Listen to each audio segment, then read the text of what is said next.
para isso foram convidados integrantes do comitê que têm ações bastante robustas nessa dimensão de mobilização social. Então, teremos aqui a fala da Associação Ecocidade, de Duque de Caxias, Baixada Fluminense, do Parque Estadual da Serra da Tiririca, da região de Niterói e Maricá, do Instituto Floresta Daci Ribeiro, da região de Niterói, do Instituto de Ação Socioambiental em Cachoeiras de Macacu, a Associação de Moradores da Freguesia em Jacarepaguá, na cidade do Rio de Janeiro, e o Instituto Interamericano de Fomento à Educação, Cultura e Ciência, o IFEC, de Niterói. Então, eles vão apresentar essas ações, seus saberes, experiências e fazeres na dimensão de mobilização social. Eu chamo para começar essa nossa roda, então, o Felipe da AMA Darcy.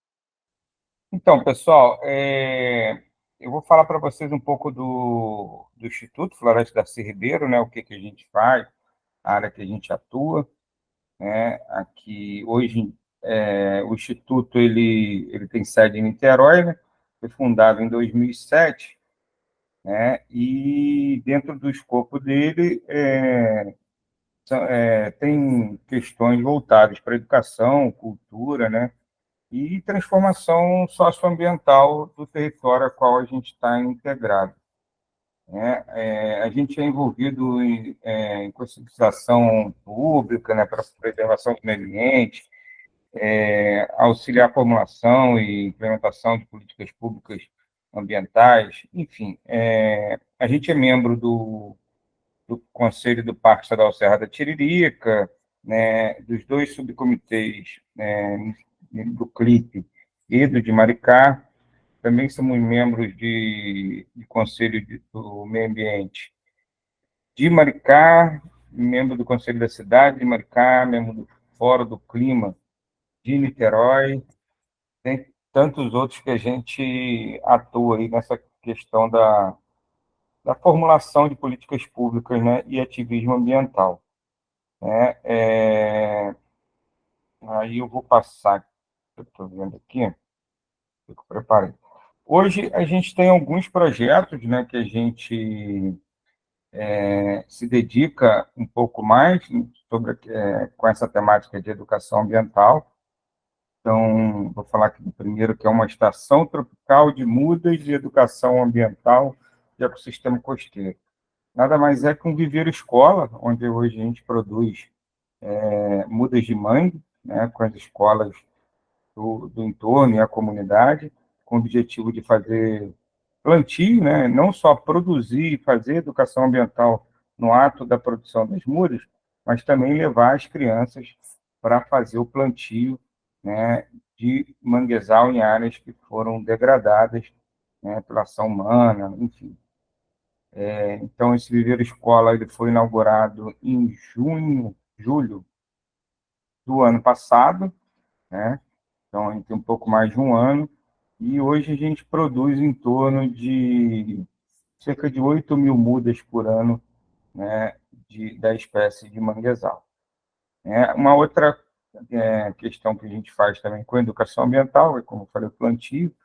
A gente trabalha hoje numa área chamada Mangue Real, né, que foi degradada, né, por conta da ação da especulação imobiliária em abrir um canal, né, da Lagoa de Itaipu, né, abriu permanentemente, e salinizou, né, essa água, e que acabou desertificando áreas que antes tinha vegetação, né, de água doce.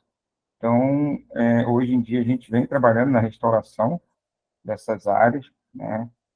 Essa área do Mangue Real tem 50.000 metros quadrados, e todo esse plantio ele é feito através de mutirões voluntários, né, com educação ambiental, né, não só com escolas, mas com diversas instituições, né, da sociedade.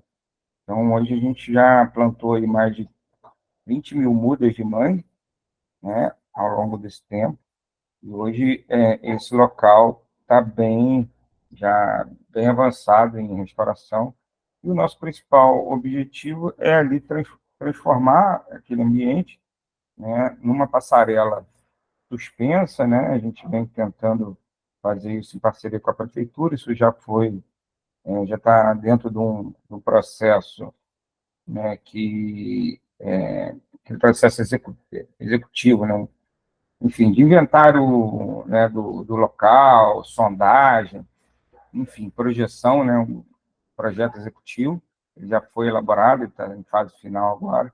A intenção é de transformar esse local em um atrativo de educação ambiental, né, e turismo de base comunitária, né, tendo em vista que o local é um mosaico de unidade de conservação, né, limite aqui do PESET, da Reserva Extrativista Marinha de Itaipu e da APA, né, da região oceânica de Niterói.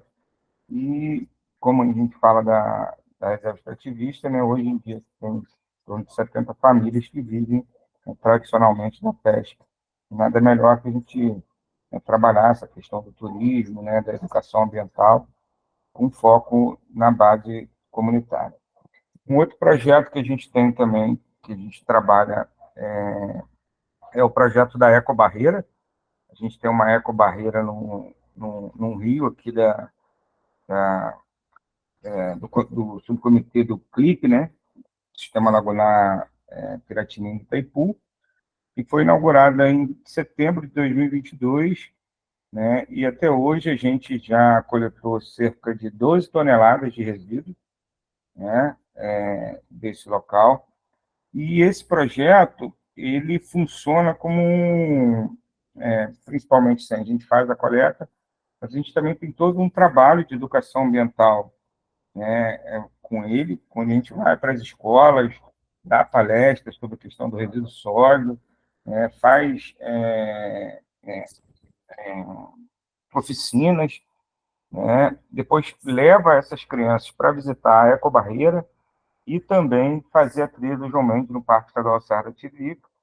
Nessa questão aí, a gente já recebeu, além dos alunos locais do Rio de Janeiro, já recebeu duas universidades americanas, né? A Universidade de Duke, da Carolina do Norte, e a Mel de Vermont, também são duas universidades americanas que conheceram o projeto através de intercâmbio, né, aqui na nossa região, demonstraram interesse de visitar, né, esse projeto. É um projeto também que ele é um projeto premiado, né, que ele recebeu o Prêmio Cultura e Território, Reconhecimento e Estímulo à Iniciativa da Cultura de Base Comunitária na categoria Cultura e Meio Ambiente, Década do Oceano. Então, justamente por a gente desenvolver não só a questão do lixo, mas também trabalhar essas questões de base comunitária, né, tentar trabalhar questões culturais, de mudanças de comportamento, enfim. E um outro projeto que é muito ligado à Ecobarreira, eu acabei falando, que é o projeto Arte do Lixo, né, onde a gente trabalha vinculado, a gente recolhe parte dos resíduos e higieniza esse curso hídrico, a gente vai para as escolas, né, faz oficinas, e onde também tem um teatro, né, que aborda, através de apresentação de teatro, a importância dos rios locais. O nome do teatro, da peça, do teatro, é Goela Seca, né? Então, ela leva para as crianças e adultos, né, essa temática da poluição dos corpos hídricos, né, locais. Então, cada escola que a gente apresenta, o rio muda, né? Então, assim, a escola está na bacia do rio Colibri. Então, a gente vai falar que aquela encenação toda está passando, né, no rio Colibri, e assim a gente vai fazendo as apresentações por bacias de rio nas escolas, e de forma lúdica a gente vai trabalhando essa temática do lixo, né, e também através da arte, né, com oficinas, né, transformando esses lixos, né, esses resíduos, em utensílios domésticos, brinquedo. Isso hoje a gente faz bastante. Um outro projeto que a gente está para começar agora, que a gente ganhou em parceria com a UF, né, via o edital da FAPERJ, de Educação Ambiental, que é o projeto Ressignifica Lixo Zero. É um projeto de educação ambiental, mas tem um escopo bem legal, que a gente foi com o setor da química da UF, onde a gente vai estar não só trabalhando a questão da educação ambiental, mas a gente vai estar fazendo o levantamento, né, da qualidade dos corpos hídricos, de 8 corpos hídricos da microbacia do sistema lagunar, né, 4 rios em cada bacia, né, a gente vai fazer análise da qualidade de água e também fazer análise de microplástico desses locais. Além disso, a gente vai trabalhar com questões de compostagem, educação ambiental nas escolas, palestras, também teatro, uma série de coisas dentro desse projeto que vai durar aí cerca de 1 ano e meio. Tá? Para começar, a gente já recebeu, já abrimos conta, né, junto lá com a UF, a previsão de depósito do recurso seria amanhã, dia 29. A gente está esperando para ver se realmente vai bater. Esse projeto é bem legal. Um outro projeto que a gente trabalha também é educação, né, essa questão da educação ambiental, é o projeto Ecoarte, parceria com a Ecoarte Produções, no Caminho de Darwin, parceria também com o PESET. Esse projeto já tem 3 anos que a gente trabalha com ele, e já atendeu quase 10 mil pessoas ao longo desses 3 anos, né? Então, a gente aborda diversas questões com crianças, né? Pessoas com mobilidade reduzida, né? Então, tem muita inclusão social. Todos esses projetos nossos, a gente busca trazer inclusão social, né? Pessoas com mobilidade reduzida, estruturação de espaço, né? Como a questão da sede do PESET, do Núcleo Darwin, onde a gente hoje está estruturando ele para receber, né, escolas, e essas escolas têm pessoas com problemas, né, que a gente está adaptando, fazendo rampa, banheiro adaptado, enfim, a gente trabalha também nessa questão para trazer um pouco mais de conforto, acessibilidade, né, para um público diverso. Nesse projeto Ecoarte, agora a gente acabou de colocar, de inaugurar lá uma sala sensorial, que é bastante bem interessante, onde as pessoas entram numa sala escura com uma luz negra que reflete um fluorescente, tinta fluorescente, onde transmite o cenário noturno das florestas, dos animais. E nesse projeto a gente aborda a questão da água em um trecho da trilha que fala da nascente do Darwin, né, do Caminho de Darwin, é uma nascente, e essa nascente é um dos afluentes do Rio João Mendes, onde a gente tem a ecobarreira. Então, a gente aborda lá a questão do ciclo da água com as crianças, enfim, a importância dos rios, da nascente, enfim, de proteger. Então, um pouco disso, para não ficar me estendendo muito, quem quiser acompanhar, né, esses projetos, essas ações, com um pouco mais de, de visão, assim, para poder ver fotos, as coisas, pode procurar o Instagram da Ama Darcy, né, que é amadarcy.org, posso botar no chat. A gente também já tem diversas matérias em jornais conceituados, com essa questão do ativismo, né, de denúncias, da instalação da ecobarreira. Também tem uma matéria bem interessante no jornal Eco, que a gente foi citado pelos projetos que a gente vem desenvolvendo de benefício para o setor, né, do clipe aqui. Então, eu vou deixar também esses links, quem quiser ver, lá no chat. E é isso, pessoal. Passei um pouquinho para vocês do que a gente faz, né, nesse pouco tempo aí. E a gente segue aqui à disposição para que num outro momento a gente possa vir a dialogar mais, mostrar um pouco mais do trabalho de uma forma. Quem quiser visitar, vir aqui também visitar a Amaracê, os projetos, fiquem à vontade, fazer parceria, que a gente vai até os locais de vocês, a gente está totalmente aberto aí a esse tipo de parceria. Tá bom, gente? Obrigado, uma boa tarde aí. Muito obrigado pelo convite, é bom estar aqui com vocês. Essa agenda da educação ambiental no âmbito dos comitês de bacia, para mim, é estratégica. A minha fala vai no sentido muito complementar à do Felipe. O Parque Estadual da Serra da Tiririca é uma unidade que tem um caráter muito especial por ter sido a primeira unidade estadual criada como fruto do anseio popular, do movimento ambientalista local, que militou e lutou pela proteção desse maciço que faz a divisa entre Maricá e Niterói, e depois lutou pela ampliação, pegando justamente a área da Reserva Ecológica Darcy Ribeiro, em Niterói, e outras áreas estratégicas dentro do parque, como a faixa marginal da Laguna de Itaipu. O PESET, ele é uma unidade privilegiada do ponto de vista, né, tanto de ter esse movimento ambientalista muito robusto, né, que nos apoia, que nos cobra, que nos faz ter uma preocupação muito grande assim, em não decepcionar esses nossos apoiadores, né, mas é uma unidade privilegiada também por estar com um acesso muito facilitado à população, né? A gente tem uma visitação que é hiperexpressiva no parque, né? A gente tem realizado aí na média, nos últimos anos, cerca de 70 eventos por ano na unidade, e com a recepção de mais de 3.600 visitantes, né?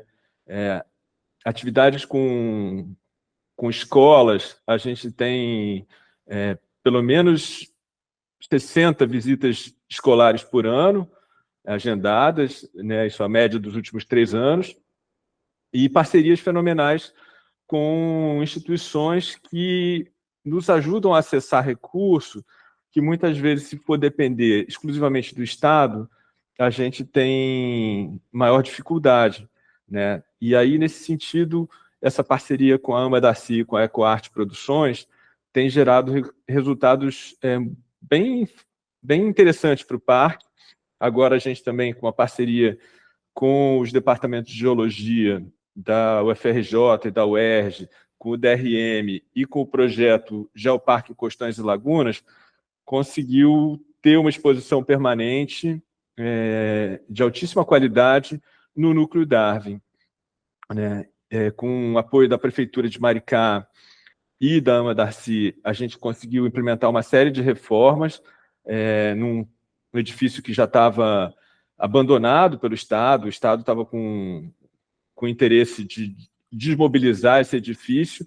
A gente conseguiu recuperar ele e ter ali um centro de recepção ao visitante que está ficando cada vez melhor. Então, assim, nesse sentido, eu acho que a administração atual do parque, né, do qual eu sou gestor, tem buscado fomentar esse tipo de parceria para evitar que só o poder público tenha a prerrogativa de realizar coisas, né? A gente atuando junto com a sociedade civil, atuando junto com os coletivos, atuando junto com projetos locais, né, vem conseguindo ter um resultado bem satisfatório no sentido de você proporcionar uma capacidade maior de visitação, de promoção da educação ambiental, de realização de eventos. Fizemos aí uma abertura da Semana Mundial de Meio Ambiente com 2 shows muito interessantes, com exposição, com teatro, né? Tudo isso mobilizando apenas parcerias, né? Sem a gente ter a necessidade de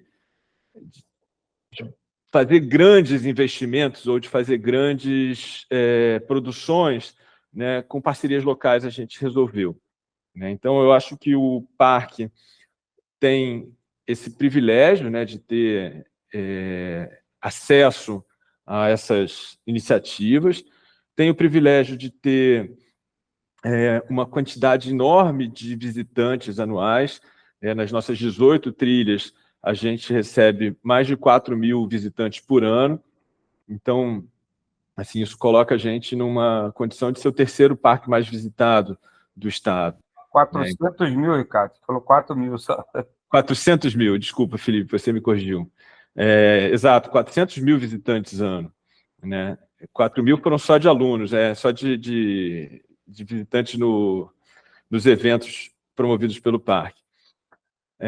Então, eu acho que a aproximação com os comitês de bacia, a participação do PESET no Comitê da Baía de Guanabara, no CLIP, ele proporciona que a gente esteja ainda mais próximo dessa agenda, né? E a gente vê com muito bons olhos esse desenvolvimento de ações do ponto de vista do Comitê da Baía de Guanabara no campo da educação ambiental.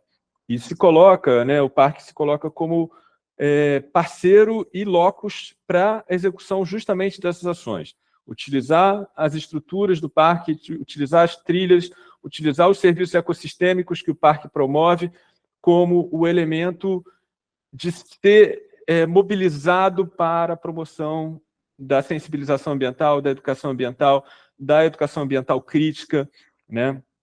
A gente tem ainda dentro do parque a presença de artefatos arqueológicos importantíssimos, né? O Sambaqui da Duna Grande, o Sambaqui da Duna Pequena. A gente tem um quilombo, e a gente tem uma parceria muito boa com o quilombo do Grotão, né? De reconhecer a presença deles, de reconhecer a importância, né? dessa discussão no âmbito da sociedade brasileira. A gente tem uma comunidade tradicional que vive no Morro das Andorinhas, né, dentro do parque, e que tem termos de compromisso para garantir a sua permanência e a manutenção dos seus modos de vida tradicional.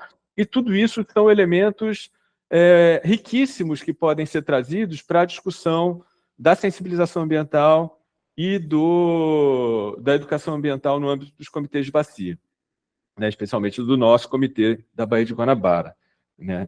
Esses projetos, como o da Ecobarreira do Rio do João Mendes, também tem um potencial enorme de dar visibilidade ao problema dos resíduos sólidos que aportam no parque, vindo das redes de drenagem ou vindo das correntes marítimas oceânicas, né? Nesse sentido, o parque também tem um papel muito importante no grupo de trabalho da Rede Oceano Limpo, né? Que é uma ação conjunta do INEA, da SEAS, com a Cenemar e outras instituições do Estado, e com apoio do termo de ajustamento de conduta da Petrobras com o Ministério Público Federal, no âmbito dos almoxarifados submarinos, né? E a gente vem buscando, com isso, potencializar esse tema, né, dos resíduos sólidos como um elemento adicional para a educação ambiental, para a educação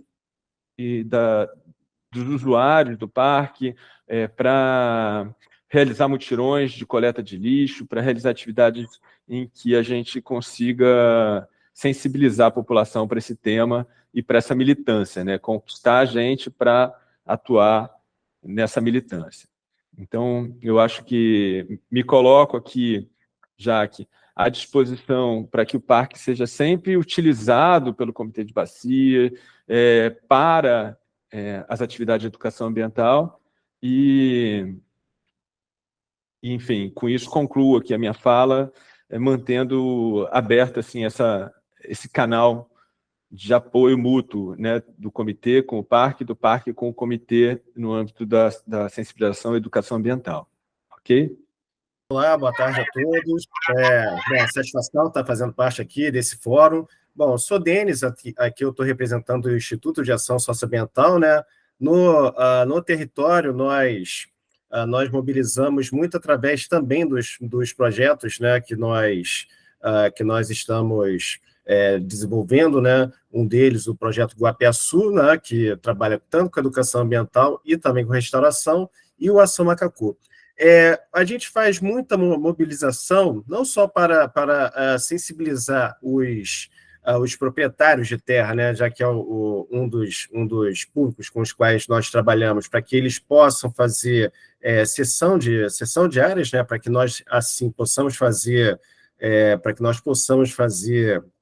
a restauração nessas áreas, né, mas sempre sensibilizando não só para eles se adequarem ambientalmente, né, ou seja, reconhecer que a necessidade deles fazerem a restauração por questões legais, né, já que aqui na Mata Atlântica toda propriedade tem que ter 20% de vegetação nativa no mínimo, e também fazer a restauração das áreas de proteção permanente, mas a gente também, por reconhecer também que é muito importante também que nós possamos sensibilizar corações e mentes, a gente tem muito forte também o nosso braço de educação ambiental.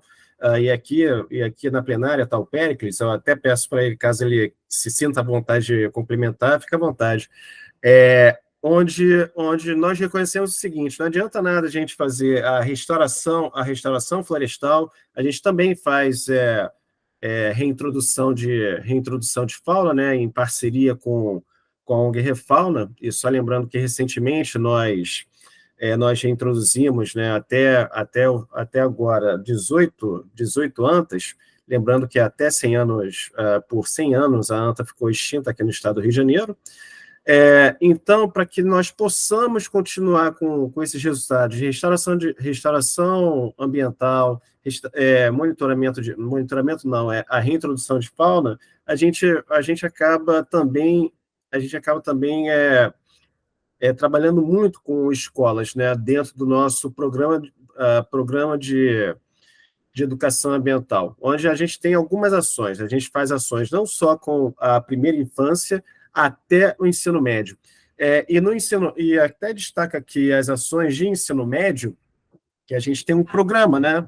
É interessante a gente falar, já que estamos aqui numa reunião no âmbito do Comitê de Bacias, a gente faz um programa de monitoramento de recursos hídricos, onde, junto com os alunos de ensino médio, né, a gente tem esse programa dividido em duas etapas. A primeira etapa, teórica, né, que são aulas, treinamentos teóricos, onde a gente passa muitos conteúdos, né, sobre história ambiental do local. Falamos também sobre características, né, do local, relacionadas a relevo, a hidrologia também, a cartografia, para que eles possam também se localizar.